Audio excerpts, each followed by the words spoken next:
dadaalada dowladda federaalka ee Soomaaliya ay doonayso inay ku badbaadiso wadajirka iyo madaxbanaanida qarankeeda ayaa haatan gaaraya meeshii ugu sareysay. dhinaca kale Israa'iil waxa ay doonaysaa in ay suuqayso aragtida ay ku aqoonsatay Somaliland oo kamid ah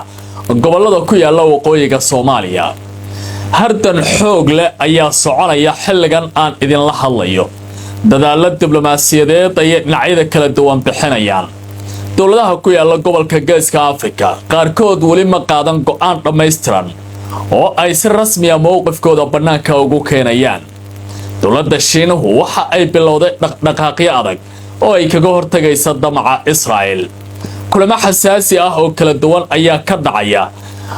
golaha ammaanka ee qaramada midoobay oo maanta kulan gaar ah yeelanaya iyo waliba Florida uu gaaray oo Mareykanka ra'iisul wasaaraha Israa'iil Benjamin Netanyahu isagoo la kulmaya madaxweynaha waddanka Mareykanka Donald Trump. dhinacyada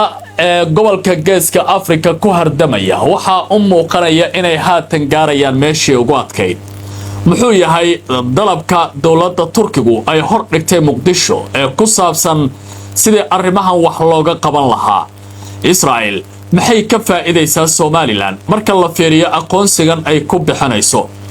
xiisadu xitaa waxa ay ka gudubtay gobolka Geeska Afrika oo bariga dhexe ayaa looga soo hanjabaya Soomaaliya. khiyaarta ay nala socota ay soo dhawaada wararkii ugu dambeeyay iyo waliba taxliilin ku saabsan xaaladda gobolka Geeska Afrika, halista madaxbanaanida ee wajahaysa Soomaaliya iyo waliba arrintan sida dadka qaar ay u fasirayaan meesha ay ku dhamaan karayso haddii dadaalada kala duwan ee la bixiyo ayaan ku eegayaa barnaamijkan. waxaan ahay Cabdicasiis Barrow show ayaa daawanaysaan. waa 29 December waa Isniin sanadku waa 2025. soo dhawaada. wixii ka dambeeyay markii nidaamka Israa'iil ee bariga dhexe jooga uu ku dhawaaqay in Somaliland oo kamid ah gobolada waqooyi ee Soomaaliya uu aqoonsaday jamhuuriyad madax bannaan, waxa ay xaaladda gobolka Geesku uu noqday mid xasaasi ah. waxay u muuqataa in dagaal wakaaladeed loo soo xawilay dhulkan oo muddo dheer la daaladhacaya dhibaatooyin kala duwan oo ay ugu horeeyeen dagaallo wajiye kala duwan lahaa. loolanka u dhaxeeya dowladaha adduunka ayaa bartan ay ku taala Soomaaliya ee ah mandiqada istiraatiijiga ah ee ah albaabka laga galo ciriiriga Baabilmandab iyo Channelka Suez, badda Carabta iyo badda Casba. waxay u arkaan inay tahay muhiimad gooni ah marka loo fiiriyo dhinaca ciidamada, siyaasadda, ganacsiga adduunka iyo saameynta.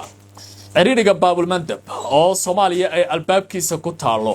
30 kamida dhaqaalaha iyo waliba ganacsiga adduunka ayaa mara. taasina waxay noqonaysaa mid si gaar ah u soo jeedinaysa goobtan. madaxweyne Xasan Sheekh Maxamuud ayaa saacadihii la soo dhaafay waxa uu bixinaya dadaalo adag oo diblomaasiyadeed. madaxda uu la hadlana waxaa kamid ah Recep Tayyip Erdogan, madaxweynaha dalka Turkiga oo gaashaanbuur la ah Soomaaliya marka la fiiriyo xiisadan hadda taagan iyo loolanka Israa'iil ay ku hayso Soomaaliya. Turkiga oo ah wadanka ugu awooda badan ee gobolka bariga dhexe ku yaala, sidoo kalena ka tirsan gaashaanbuurta NATO, ahna wadanka ugu askarta badan marka laga yimaado Mareykanku. waxaa lagu soo waramayaa madaxweyne Xasan Sheekh inuu hor dhigay laba doorimaad oo kala duwan. waa mare in la ballaariyo heshiiska Turkiga ee xagga militariga uu kula jiro, isla markaana xeebo ku dhow badda Cas laga siiyo saldhigyo ciidamada Turkigu ay halkaasi degaan si ay uga hortagaan faragelinta Israa'iil iyo loolanka ay ku sameynayaan waddanka Soomaaliya iyo faragelinta ay ku hayaanba. haddii madaxweyne Xasan Sheekh Maxamuud uu qaato soo jeedinta Turkigu waxay noqonaysaa sida khubarada qaar ay ku tilmaamayaan arrintan in xiisadu ay sii adkaan karayso, Soomaaliyana ay heli karayso mid kamid ah wadamo si adag u difaacaya oo Turkiga ah. laakiin Israa'iil ayaa qudheeda Somaliland u bartilmaameedsanaysa laba arrin oo kala duwan. waa mare waxa ay doonayaan in ay saldhigyo ka helaan qaybo kamid ah ee Somaliland, isla markaana halkaasi ay ka sameeyaan sahmin ay ku ogaan karaan badda Cas iyo waliba dhaqdhaqaaqyada military ee kooxda Xuutiga, iyo in ay halkaasi ka sameyn karaan duqeymo. marka la eego kilomitriska yar ay u jiraan goobtaasi goobaha xuutiyiintu ay joogaan ayaa tani waxay noqotay mid si gaara saameynteeda u muuqanayso majalada macaarif lagu magacaabo ee Israa'iil leedahay waxa ay saacadihii la soo dhaafay ay qoraysay in sababta ugu ballaaran ee Israa'iil ay Somaliland u doorbidayso inay markan aqoonsatay ay tahay in marka ugu horeysa ay isticmaasho hawadeeda iyo sidoo kale inay kala socoto dhaqdhaqaaqyada badda cas saldhigyo halkaasi ay ka samaysan karayso marka la fiiriyo xiisadu waxay u muuqataa inay ku salaysan tahay juqraafi siyaasadeedka laakiin Somaliland ayaa marka laga yimaado inay helaysa aqoonsi aan la ogeyn ilaa iyo hadda waxyaabaha sida gaarka ah ay halkan Israa'iil ay uga faa'iidi karayso waa mare waxa ay wajahaysaa Somaliland culeysyo amni oo ballaaran iyadoo xuutiyiinta gaar ahaan hogaamiyaha kooxda xuutiga ee wadankaasi Cabdimalik al-Xuuti uu ku dhawaaqay in haddii Israa'iil ay timaado Somaliland ay qaadi karayaan tallaabooyin military oo halkaasi ku wajahan taasi oo amniga gobolka Qatar weyn ku ah marka la fiiriyo tallaabooyinkan Somaliland ay qaadanay u soo jeedi karaan xaalado qalqal gelin kara jiritaanka nolosha iyo amniga deegaanadaasi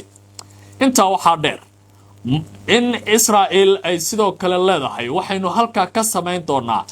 asahan hawada ah oo diyaaradaha ciidamadeena ayaa suuragal ah in hawada Somaliland ay isticmaalaan ku dalso Soomaaliya waxa hawadeeda laga maamulaa magaalada Muqdisho ee caasimadda dalka waxaana gacanta ku haysa hay'adda duulimaadka rayidka oo in muddaaba Somaliland iyo Muqdisho ay ka wada hadleen sida arrintan xal loogu heli lahaa Hargeysa dhowr goor oo kala duwan ayay ku dooday in hawada Soomaaliya maamulkeeda la geeyo Hargeysa oo heshiisyadii wada hadaladii labada dhinac dhexmaraya ay qayb ka ahayd hase ahaatee Muqdisho in badan ay ka dhagaadegtay laakiin hadda ay u muuqato miro dhalka arrintaasi inay hayso dhinaca kale dawladda Turkiga waxa ay doonaysaa in la dardargeliyo dhismaha saldhigyada ay ka diri lahayd dayax gacmeedyada isla markaana goobahaasi oo ay ku soo dhawaadeen kooxaha argagixiso tilaabooyin wada jir oo isku dhafan ay qaadaan Turkida iyo Soomaalida labadaba arrintani waxay hortaallaa madaxweyne Xasan Sheekh Maxamuud haddii aan si eego xiisadan iyo waliba saameynta ay leedahay saacadaha soo socda golaha ammaanka ee jamciyadda qurumaha ka dhaxeeya ayaa ka arrinsan doona xaaladan ka taagan gobolka Geeska Afrika iyo tallaabooyinka ra'iisul wasaare Benjamin Netanyahu uu ku dhaqaaqay kulan heerkiisa uu aad u sareeyo oo ay ka soo qayb gali doonaan 15 xubnood ee golaha amniga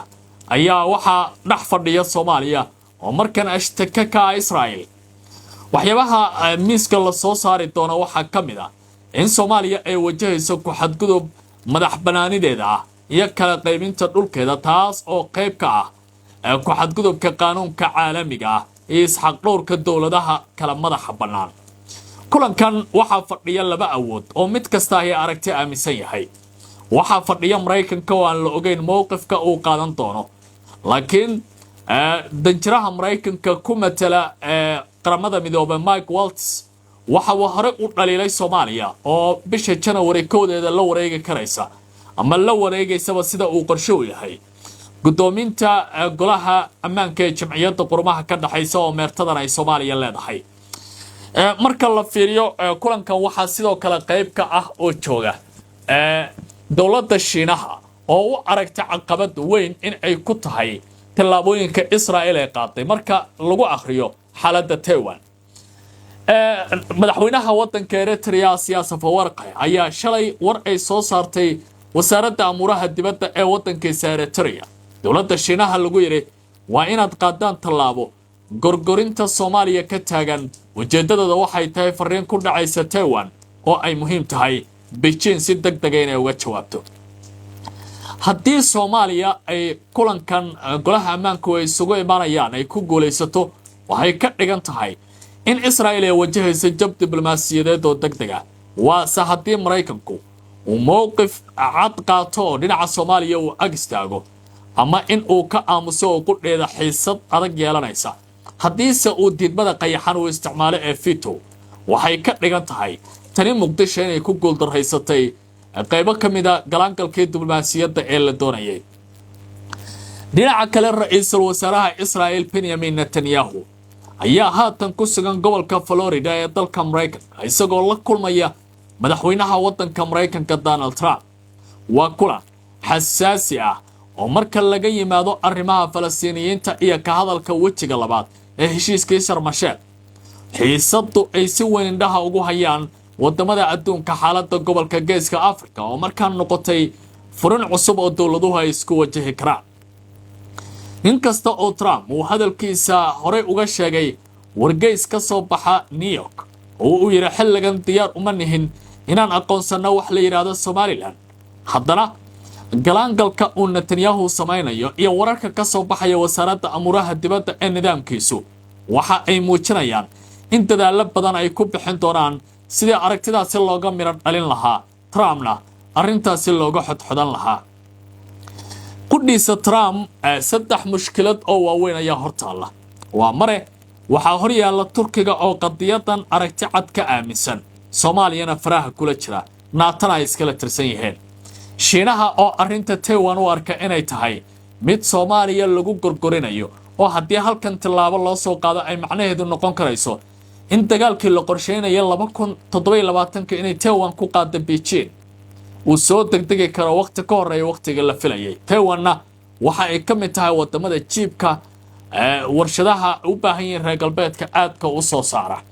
marka waxa uu Trump suuragala inuu ka baqdo dagaal ku soo degdega Taiwan haddii arrinta Israel iyo Somaliland uu garab siiyo. arrinta kale oo saddexaad waxaa ka mid ah xiisada gobolka Geeska Afrika oo isbedeli karaysa. ilaa iyo hadda waxaa jira dowlado arrintan si gaar ah u eegaya. kulanka ka dhacaya Florida iyo kan golaha ammaanka ee jamciyadda qurumaha ka dhaxaysa ay yeelanayaan. waa mare dowladaha Kenya iyo waliba dalka Ethiopia oo xiriir suka la leh Soomaaliya iyo Israel labadaba waxa ay qaateen mowqif aamusnaana iyagoo eegaya balse ciyaartani ay isku bedesho. dhinaca kale dowladda isu tagay Imaaraadka Carabta ayaa noqotay waddanka kaliya oo Carbeed oo aan mowqifkiisa si dhammaystiran u caddayn. Imaaraadku waxa lagu eedeynaya waayadii ugu dambeysay arrintan in ay ku lahaayeen galaangal kale oo xoog leh. wararka soo baxaya waxay tilmaamayaan madaxweyne Xasan Sheekh Maxamuud inuu isugu yeeray inta badan aqoonyahanka Soomaalida ee uu ku ogyahay aqoonta diblomaasiyadda si ay qayb uga noqdaan arrintan difaaca madax banaanida qaranka ah ee Israel ay ku soo qaaday sida dowladda Muqdisho ay ku doodayso xilligan. dadka sida gaarka loogu yeeray waxa ka mid ah dadka arrimaha amniga muddada dheer ka shaqeynayay iyo dadka siyaasadda diblomaasiyadda aadka ugu dhex jiray muddada dheer. inkasta oo barnaamijka Barrow Show qaar ka mid ah dadka la casuumay ay u sheegeen inay Muqdisho sii gaareen, haddana waxaa jira khubaro kale oo muddo dheer ka shaqeynaya wasaaradda amuraha dibadda kiisas fara badan oo diblomaasiyad xalliyana in aan wali loo yeerin, kuwaasi oo markan eegaya bal xaaladdu waxa ay ka geysan karaan sida ay tilmaameen. waa kulushahay xaaladda gobolka Geeska Afrika. madaxweyne Xasan Sheekh safarro ayuu qorsheynayay inuu ku baxo saacadaha soo socda. ujeedadu waxay tahay arrintan go'aan dhammaystiran in laga qaato. maamul goboleedyada qaar ee Soomaaliya ah wali go'aan ma qaadan, inkasta oo madaxweynaha qaarkiis ay dadka u jeedinayaan dhaliil siyaasadeed oo weyn oo la leeyahay waa uu ka tanaasuli lahayaa waxyaabihii mucaaradku ay hor dhigeen si cod midaysan oo Soomaaliyeed oo ku saabsan arrimaha badbaadada qaranka loo helo. waxyaabaha kale oo indhaha lagu hayo waxaa ka mid ah khiyaarta ay nala socotay arrinta diblomaasiyiinta Soomaaliya ku matalaya caalamka. warar aynu helayna waxa ay tilmaamayaan safiirkii Soomaaliya ku matalayay ee dalka Hindiya in loo yeeray in uu waddanka ku soo xaroodo. lama oga waxyaabaha ka dambeeya u yeeritaankiisa, laakiin waxa la leeyahay waxay u badan tahay xiisadan in ay ku leedahay ama u yeeritaankiisa ay qayb ka tahay oo dadka qaar ay isaga tuhuma u jeediyeen, inkastoo aan si madax bannaan u xaqiijin. xiriiro kala duwan oo aan isku daynay inaan la sameynana aan inoo suuro gelin in aan wali helno. hase ahaatee dowladaha waaweyn ee adduunka iyo galalka safiirada Soomaaliya ayaa la baarayaa ee Soomaaliya ku matalaya adduunka. kaalintan bal waxay ka galaan markan madaxweyne Xasan Sheekh waxa uu dareemayaa in safiirada adduunka loo diraya ay noqdaan kuwa macno leh oo wax soo kordhin kara. aad baad u mahadsantihiin. wararkan ayaan indhaha ku sii hayn doonaa. soo dhawaada kusoo biira youtube-ka iyo facebookga labadaba aad baad u mahadsantihin